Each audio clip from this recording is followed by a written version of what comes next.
and welcome to the Divorced Women's Guide podcast, where we talk about the things us divorcees are thinking, but not always talking about, as we turn our divorce into the best gift we've ever been given. And I do so with a little bit of sass and a whole lot of class. I am your host, Wendy Sterling, founder of the Divorce Rehab. I am here to support you in this transition phase of your life so you can start your new best chapter on your own terms.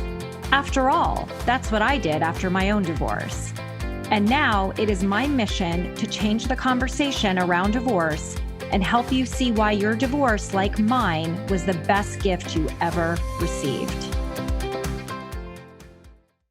Hello, everybody, and welcome to today's episode. I am so happy that you've joined me and are tuning in.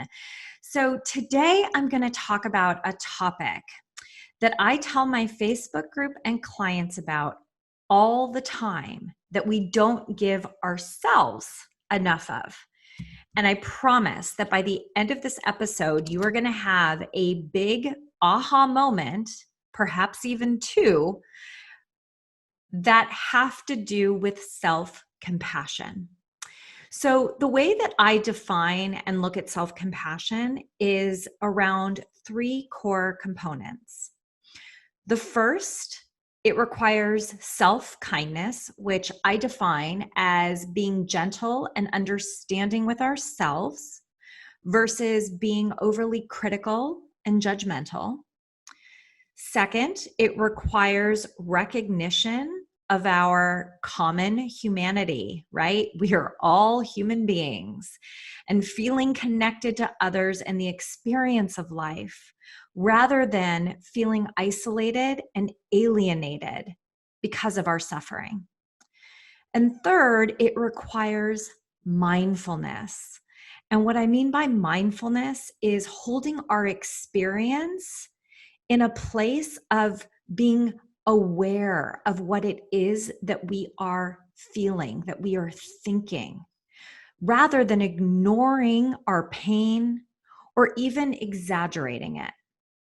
And I believe that we must achieve and combine these three essential elements that I just named: self-kindness, common humanity, and mindfulness, in order to truly have compassion for ourselves. And that means that, unlike self-esteem, the good feelings associated with self-compassion don't depend on us needing to be more special or above anybody else, or on being able to attain or meet goals. Instead, what it means is it comes from caring about ourselves. Right? No matter how fragile or imperfect we are, but at the same time, we're also magnificent.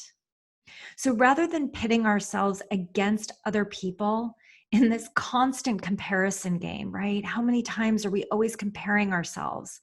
I actually think social media has a lot to do with it. I think it's even more exacerbated. So rather than getting into a comparison game, we get to embrace that what we share with others allows us to feel more connected and as a whole real person as we're going through the process of divorce. And the good feelings of self-compassion don't have to go away when we mess up or things don't go the way we planned or we fail, right? If anything, self-compassion steps in where we allow our self-esteem to let us down, right? Which are in those moments of failure or feeling inadequate, feeling less than.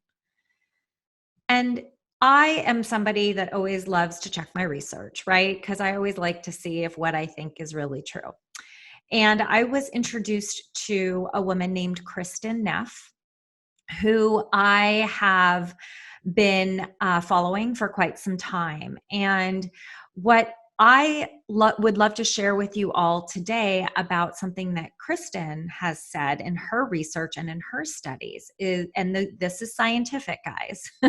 So according to the science, according to her science, self-compassion actually does appear to offer the same advantages as high self-esteem. But yet with self-compassion, there's no downside. So what does that mean? It means that self-compassion and self-esteem actually go together. They go hand in hand. So if you're somebody that has a self-compassionate practice, right, or you practice self-compassion, you tend to actually have a higher self-esteem than if you are constantly sitting in a place of criticizing yourself, of judging yourself. And like having a high self-esteem, self-compassion is actually associated with significantly less depression and anxiety. And it is associated with having more happiness, being more optimistic, and having more of those positive emotions that fuel our lives, fuel the joy. And I actually think that there's a lot of I believe that self-compassion actually has more advantages over self-esteem when things tend to go wrong, right? Because when things go wrong, what ends up happening is that our egos feel threatened. And according to some of Kristen's studies that she's done, she has concluded that self-compassionate people are actually better able to accept who they are, regardless of what other people see them as, regardless of the praise that they get from other people. There's a quote that I love that I use all the time from Rachel Hollis, which is, other people's opinions of us are none of our business. And that quote to me embodies exactly what Kristen found out in her research. Because self-esteem only thrives when reviews that we're getting from people are good, right? And may actually lead to counterproductive tactics when there's a possibility of facing unpleasant truths about yourself, right? Self-compassion actually allows us to get to a place of calm, right? By practicing self-compassion, we get out of the storm and out of the negative self-judgment. So we stop allowing our inner critic to ask those questions well, am I as good as they are? Am I even good enough? Am I lovable? Am I worthy? So when we tap into our inner well, I'm going to say as my metaphor, when we tap into our inner well of kindness, acknowledging that we are all imperfect, right? All humans are not perfect. We are all human. That makes us human. It allows us to start feeling more secure and accepted, and I believe alive. And it does take work, okay? It takes work, it takes dedication to break the self-criticizing habits that we have been perpetuating for our lifetimes, right? But at the end of the day, what self-compassion asks you to do is just to take a breath, right? Take a minute, relax. Allow life to just be as it is, and open your heart to yourself like you would anybody else. And you guys, it's actually easier than you think. And I believe it is a practice that can change your life. And why is that? Because there's no relationship more important than the one you have with yourself.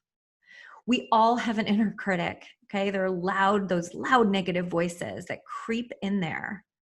But when that critic takes the wheel, when you let them take the wheel, it can cause us to actually create and build a more destructive relationship with ourselves than we actually do with other people. How many of us would ever utter the words of our inner critic to our best friend, to our sister, to a sibling, to a parent, to a child, right? We wouldn't. So why is it that we're not willing to be understanding with ourselves, to be kind, to be gentle, to treat ourselves as we would treat those we care about, those we love, who are in our situation, right? We let our friends sit with their grief and their pain, and we allow them to feel hurt. And every time a negative thought pops into your head, I invite you to think about it as just a thought of what it is. It is just a thought, typically a negative one, okay? But it's not reality. This is where storytelling comes in. Our inner critics are telling us a story to keep us safe based on past behaviors, past wounds, but it's not reality. And we get to make an intentional effort to change how we react to how it is that we talk to ourselves and choose to speak with ourselves from a place of kindness. What does that sound like? Well, it sounds like I accept myself for who I am. I give myself kindness and compassion because I'm worthy of it.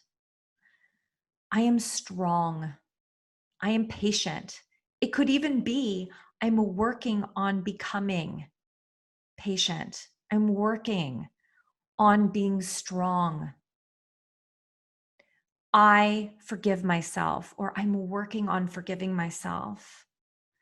One of the main components, you guys, I named it as number 2 of self-compassion, is common humanity, which is recognition that you are not alone. Okay, you're human. You're not alone in your suffering. You're not the only one going through these emotions. And so many of us feel isolated and lonely when we're in this place of struggle. And we often feel like we're the only ones who made these mistakes, or we're the only ones who had these types of experiences happen to us, right? We think we're the only ones who are rejected, who grieve because we've lost something, right? Or we call ourselves a failure when it was the marriage, right? Because we so badly wanted it to work. We never envisioned ourselves divorced. Well, I think social media has a lot to do with that. So thank you, social media, for teaching us that we portray what we want people to see, not what actually is going on behind closed doors. So the next time that you are feeling that way, I encourage you to just take a breath. Just take a moment and stop. And remind yourself that life's struggles are actually part of the shared human experience, right? Someone out there right now is going through the same thing that you are and is feeling the same way. So you get to say and acknowledge that you are not alone in your suffering, that there are so many countless other people that have felt this way, and that everybody has struggles in their lives. They just look differently. And mindfulness is another component that I talked about. It's number 3. Because as you are acknowledging that other people feel the same way, you allow yourself to become aware of your own emotions and thoughts, and you allow yourself to sit with it. But when you do it, when you are practicing self-compassion and being mindful of yourself, you're actually learning how to simply observe rather than judge yourself. You get to be an observer.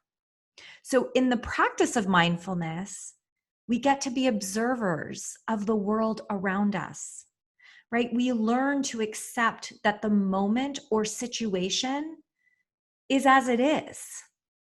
And we don't get to suppress any feelings or thoughts or emotions that come over us in any given moment, right? We get to allow ourselves to recognize that what we're going through, it's just a moment of suffering, you guys. It's part of life.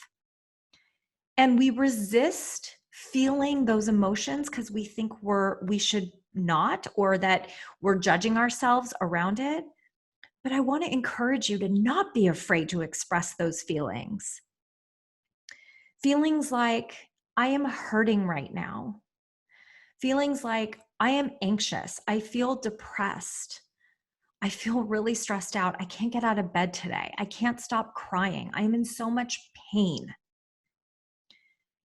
Self-compassion helps us to get through divorce without blaming ourselves or allowing stress or anxiety to take over. This is where I say all the time, you get to lean into the feels. You get to lean into what's coming up. Feel through it. You've got to ride the wave to get to the other side and find healing. And it's really important because the way you think and feel affects your entire way of being. It affects your behavior. It affects your mental state. And all of that is reflected in how you're showing up in all of the relationships in your life, even with your kids. They notice it.